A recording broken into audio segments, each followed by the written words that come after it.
Bom dia, meu nome é Milene Scott, e eu tô fazendo uma série sobre relacionamentos homens e mulheres. Ainda estou na linha sistêmica, esse é o terceiro vídeo.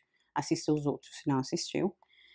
Pode se inscrever no meu canal do YouTube, pode botar like, botar seu comentário, que vai ser muito bem-vindo. O que eu quero colocar hoje é algumas soluções do sistema, que eu já falei nos outros, então quem não viu, por favor, veja, que são soluções que podem resolver muitas vezes um relacionamento, um casamento.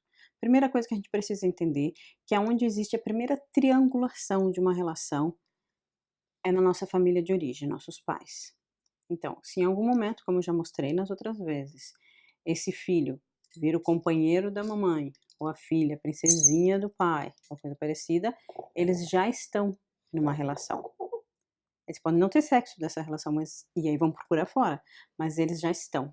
Então, quando eu convivo nessa triangulação, ou, por exemplo, quando eu tive um exemplo de triangulação, meu pai costumava ter alguém fora, é comum que eu veja isso de uma outra forma. Eu posso ver ao oposto, não quero fazer isso, ou homens fazem isso, tá?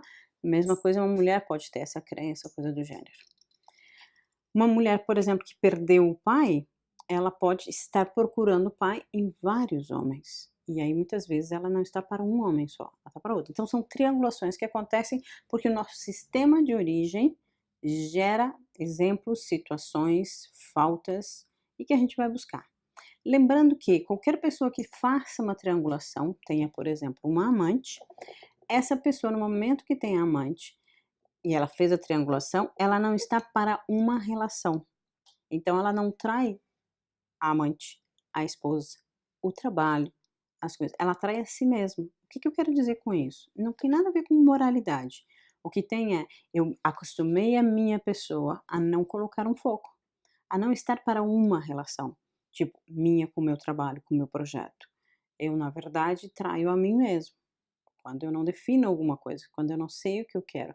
E eu passo, digamos assim, a esposa para ter filhos, a amante para ter sexo, então o meu emprego para dar dinheiro, mas o meu sonho não é aquele, então eu não me dedico.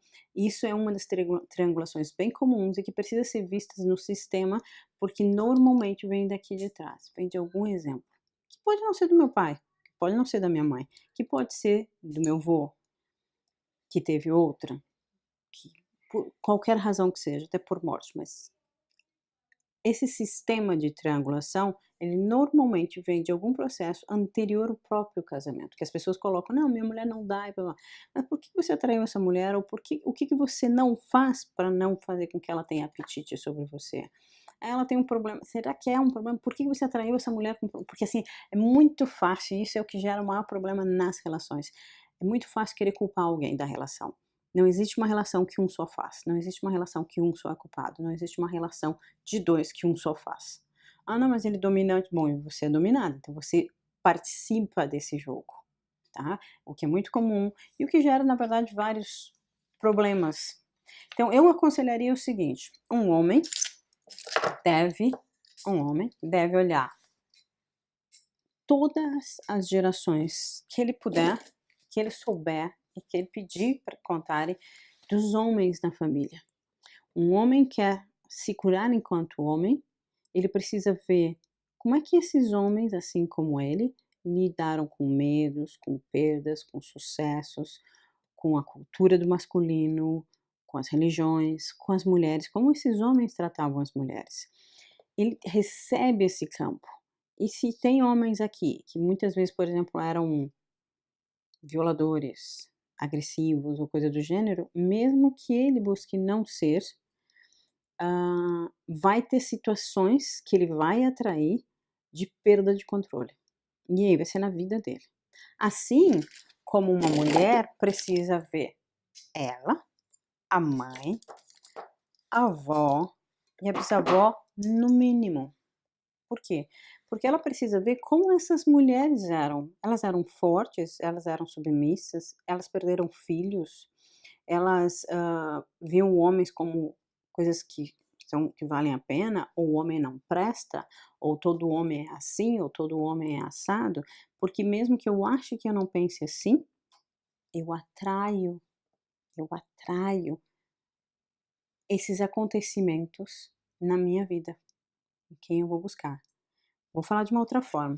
Digamos que eu tô numa balada e eu encontro um homem muito interessante. A princípio um cara tranquilo, legal e tudo mais. E aí, eu começo uma relação com ele, porque, um encontro legal, uma pessoa legal, e acabo descobrindo que ele bebe, assim como meu pai. Nossa, meu pai bebia um monte. Ou ele até não bebe muito, mas quando eu me caso ele começa a beber. O interessante de tudo é o seguinte, eu conheço, por trabalhar com terapias há 30 anos, vários casais onde a mulher ou o homem casam pessoas diferentes e acontecem as mesmas coisas. Tem vícios, ou são estúpidos, ou não sei o que lá. Porque o problema não é a pessoa que ela está casando, é o sistema que atrai uma repetição. Até que eu possa olhar para os meus antepassados e dizer honestamente para eles, com amor: eu honro o seu destino difícil, eu honro você ter tido um marido que bebia ou que não estava para você, mas por favor, você é o grande, você dá conta disso. E eu sou pequena. Por favor, me abençoa para fazer escolhas diferentes. Porque nós, enquanto filhos, muitas vezes estamos tentando ser os grandes e resolver situações e acabamos atraindo situações que não são saudáveis na nossa vida. Então, para esse casal dar certo, eu preciso estar inteira aqui e não atrelada a um passado, a um destino, assim como ele. E a gente precisa olhar isso com uma certeza de que eu posso olhar para o meu passado e honrar os meus antepassados. Quer dizer, essa mulher olhar para as mulheres e não ter vergonha dessas mulheres, e não criticar essas mulheres, entender que elas fizeram o melhor, mas que você não precisa fazer igual, desde que você não critique, porque você estar criticando é estar no passado. Você achar que teu pai ou sua mãe fizeram alguma coisa errada é estar no passado, e você não tem como estar presente com alguém. Você só vai estar presente quando você olhar para o passado e dizer: "Obrigado por todo o caminho que vocês fizeram e abriram para mim. Eu honro isso e eu deixo com vocês as escolhas de vocês. Me abençoem para as minhas escolhas poderem ser diferentes e eu poder estar com alguém". E lembrem que quando a gente não faz isso, às vezes por lealdade à mãe, que passou trabalho com o pai, a gente não tá para o casamento e começa a criticar o marido pelo medo que ele seja como o meu pai, ou porque eu transfiro nele, ou porque eu vejo nele esse pai. Da mesma forma, o homem que compara a mulher à sua mãe, ou as mulheres em geral, que daí vem da cultura dele, e não está para ela. Eu acho que é importante que muitas vezes a gente possa olhar esse sistema com amor, com carinho, com respeito, e poder fazer a escolha de uma forma consciente, podendo estar aqui presente, mas mais do que estar presente. Saber que a minha energia, a minha carga vem dos antepassados, mas eu não preciso repetir. Mas para não repetir, eu não posso criticar. De alguma forma, quando você respeita esse andar da carruagem, faz total diferença, tá? Ah, quando a gente olha para os pais sem querer cuidá-los no sentido de filhos da gente, que é muito importante. Porque quando a gente tá aqui, principalmente quando a gente é pai ou mãe, a gente entende melhor, ah, não é função da gente protegê-los, cuidá-los como adultos, como pais dos nossos pais. E também não tem o direito de exigir nada deles, porque no momento que você também define casar, você também precisa assumir essa responsabilidade, porque eu conheço e conheci no processo de terapia muitas famílias onde a filha ou o filho sai contar tudo para o pai e para a mãe, e não é responsável pelo que está acontecendo, é como se ele continuasse filho, e enquanto você continua filho ou filha dos seus pais, no sentido, eles são os grandes e dizem o que é melhor para mim fazer, você não está crescendo, você não está sendo o homem ou a mulher na sua relação.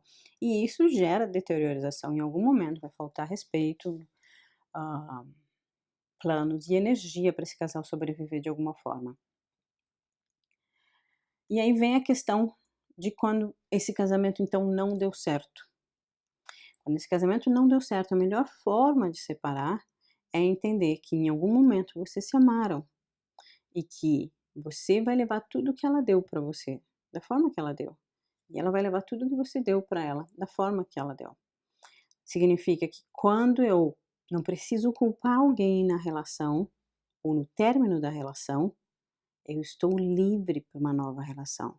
Mas se eu precisar culpar e dizer que a relação acabou só por causa dele, a traição aconteceu só por causa dele ou por causa dela, eu não estou livre tanto para arranjar alguém na minha vida, quanto para ser feliz, quanto para essa pessoa também poder ser feliz. Então, a melhor forma de terminar uma relação, quando essa relação não deu, porque o que me atraiu não foi a pessoa, mas o que se assemelhava ao meu sistema, é olhar com bons olhos para essa pessoa, agradecer o que foi dado e como foi dado, levar o melhor para você e deixar cada um com a sua própria responsabilidade. É como se eu olhasse para a pessoa, o cara, e dissesse: muito obrigado por tudo que você me deu, da forma que você me deu, e eu te libero, eu me libero. Agradecida pelo que eu cresci com você, mas livre para tomar outras decisões ou conquistar coisas diferentes na minha vida. Eu te libero para ser feliz com quem quer que seja. Quando eu consigo fazer essa troca de alguma forma, eu realmente faço com que ah, cada um possa seguir o seu caminho de forma saudável, né? E aí tem um pouco de dor. Não vou dizer que uma separação não tenha dor. A separação tem um luto, né? Esse luto tem a ver com o processo de que sim, é doído ter a impressão de que de alguma forma se fracassou. Na verdade, de alguma forma se passou por uma experiência. E poder viver esse luto, essa dor, não bancar, que eu vejo muito isso, né, via Face e tudo mais, bancar: "Não, tá tudo bem, ninguém ninguém me destrói, ninguém me desmonta". Não, eu acho que é sempre uma perda, e as perdas não é as coisas que nós queremos muito mais do que perdas na nossa vida, né. A frase que tem, que eu tô lendo aqui agora, então é: "Eu amei você muito e você me deu muito". Não importa se você acha que no final da relação não, mas vocês estiveram junto e trocaram muito. Mantenham isso com amor e respeito, que é o principal, principalmente se tem filhos. Também dei muito a você, pode mantê-lo, respeitá-lo e lembrar-se disso com amor. Depois o homem diz à mulher: assumo minha parte de responsabilidade por aquilo que não deu certo entre nós dois e deixo com você a sua parte de responsabilidade. Agora deixo você em paz.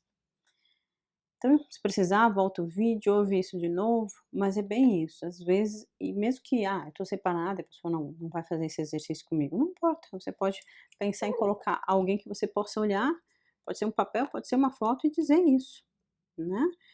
Ah, porque esse encontro, quando ele aconteceu, teve amor. Muitas vezes desse amor teve filhos. E para os filhos, os pais, mesmo separados, mesmo brigando, seguirão sendo pais. E se eles puderem se respeitar, é tão bom para os filhos, gente. É tão bom. Então pense nisso. Por hoje eu paro aqui e amanhã tem mais um vídeo. Bom dia. Ops.